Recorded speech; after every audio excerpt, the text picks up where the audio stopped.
बहू की सीख। एक पिता ने बड़े ही लाड प्यार से अपनी बेटी को पाल पोस कर बड़ा किया।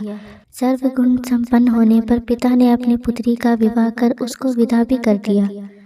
विदाई के समय जब पुत्री ने पिता का आशीर्वाद लिया तो पुत्री को गले लगाते हुए पिता ने कहा, बेटा हमारी रीत ससुराल में नहीं चलेगी। वहाँ के तौर तरीके पूरी तरह से अलग होंगे, इसलिए ससुराल में जाकर बड़े बूढ़ों के पास बैठकर उनसे सीख लेना। बेटी जब बहू बनकर ससुराल में पहुंची तो उसने देखा उसके पति के अलावा घर में उसकी सासू माँ और एक दादी सास थी। बहू जब घर में कुछ दिन रही तो उसने देखा कि घर में दादी सास का बहुत अपमान एवं तिरस्कार किया जा रहा है। अपमान की हद तो तब हो जाती जब उसकी सास उसकी दादी सास को ठोकर मार देती, गाली देती एवं खाने के लिए भी कुछ भी ना देती। लड़की को यह सब देख बहुत ही बुरा लगा। उसे अपने माता पिता द्वारा दिए संस्कार याद आ गए। उसे अपनी दादी सास पर बहुत दया आई। उसने सोचा, घर में बड़े बूढ़ों का तिरस्कार होने से घर नर्क बन जाता है। मुझे अपनी दादी सास के लिए कुछ न कुछ अवश्य करना चाहिए। उसने सोचा, यदि वह अपनी सास को समझाने का प्रयत्न करेगी तो उसके साथ भी इसी तरह का बर्ताव करने लगेगी। उसने स्वयं अपनी दादी सास की सेवा करने का सोचा। अब वह प्रतिदिन घर का काम खत्म करके अपनी दादी सास के पास जाकर बैठ जाती और उनके पैर दबाती।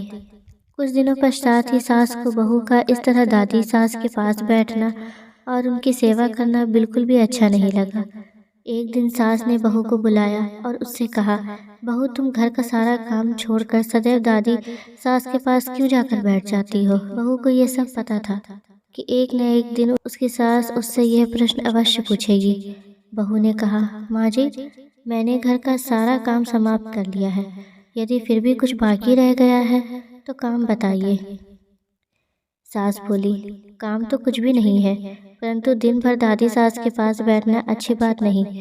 बहू ने सास की बातों को बड़े ध्यान से सुना और उससे कहा, माँ जी मेरे पिताजी ने सदैव मुझे यही सिखाया है कि जवान लड़के लड़कियों के मध्य कभी नहीं बैठना। बहू ने बड़ी ही चतुराई और शालीनता के साथ उत्तर दिया, माँ जी दादी सास कह रही थी कि यदि तेरी सास मुझे गाली नहीं दे और ठोकर नहीं मारे तो मैं सेवा ही मान लूँ। बहू की बात सुनकर सास ने बहू से पूछा, क्या तू भी मेरे साथ ऐसा ही करेगी। बहू सास के इसी प्रश्न के इंतजार में थी। बहू ने कहा, माँ जी मुझे पिताजी ने बड़ों से घर की रीति रिवाज सीखने को कहा था। यदि घर के रीति रिवाज बुजुर्गों के अपमान करने के हैं तो मुझे भी रीति रिवाज अवश्य मानने पड़ेंगे। बहू का उत्तर सुनकर सासू माँ को अपने भविष्य की चिंता सताने लगी। उसने सोचा, जैसा व्यवहार मैं अपनी सास के साथ करूँगी मेरी बहू भी वही सीखेगी और फिर वह भी मेरे साथ वैसा ही व्यवहार करने लग जाएगी। सास अब दिन भर इसी बात के विचार में रहती। अगले ही दिन बहू ने घर के एक कोने में ठीकरी, खाना बनाने का एक मिट्टी का बर्तन इकट्ठा करना आरंभ कर दिया। घर के कोने में ठीकरी पड़ी देख सास ने बहू से इतनी सारी ठीकरी इकट्ठा करने का कारण पूछा। बहू तुमने ये ठीकरी क्यों जमा की है। बहू ने बड़े ही विनम्रता से कहा, माँ जी आप दादी सास को ठीकरी में ही भोजन देती हैं, इसलिए मैंने सोचा कि बाद में ठीकरी मिले ना मिले, इसलिए अभी से ही आपके लिए ठीकरी जमा कर देती हूँ। बहू का उत्तर सुनकर सास बहुत ही घबरा गई और उसने पूछा, तो मुझे ठीकरी में भोजन परोसेगी क्या। बहू ने कहा, माँ जी मेरे पिताजी ने कहा था कि यहाँ के रीति रिवाज वहाँ नहीं चलेंगे, वहाँ की रीति पूरी तरह से अलग होगी। अब जो यहाँ की रीति है मुझे वैसे ही करना होगा। बहू की बात सुनकर सास ने कहा, यह यहाँ की रीति थोड़ी ही है, तू अब दादी सास को थाली में भोजन दिया करना। बहू सास की बात सुनकर बहुत प्रसन्न हुई। बहू की चतुराई से अब दादी सास को थाली में भोजन मिलने लगा। अगले दिन बहू ने देखा कि घर में सबके खाना खाने के पश्चात बचा हुआ खाना बूढ़ी दादी सास को दिया जाता था। बहू उस खाने को बड़े गौर से देखने लगी। बहू को इस तरह खाने को देखने पर सास ने पूछा, बहू क्या देखती हो।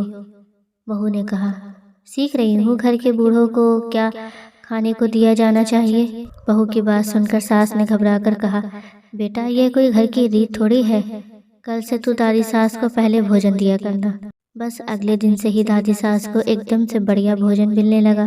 धीरे धीरे बहू ने सास की सारी आदतों को बदल दिया। यदि बहू अपनी सास को उपदेश देती तो उन्हें बड़े बूढ़ों के साथ इस तरह का व्यवहार नहीं करना चाहिए, तो सास उसकी बात कभी नहीं मानती। इसलिए आज की युवा पीढ़ी को चाहिए कि उपदेश देने के बजाय स्वयं के आचरण में सुधार करना चाहिए। वीडियो अगर अच्छी लगी हो तो like, share and channel subscribe जरूर करिएगा।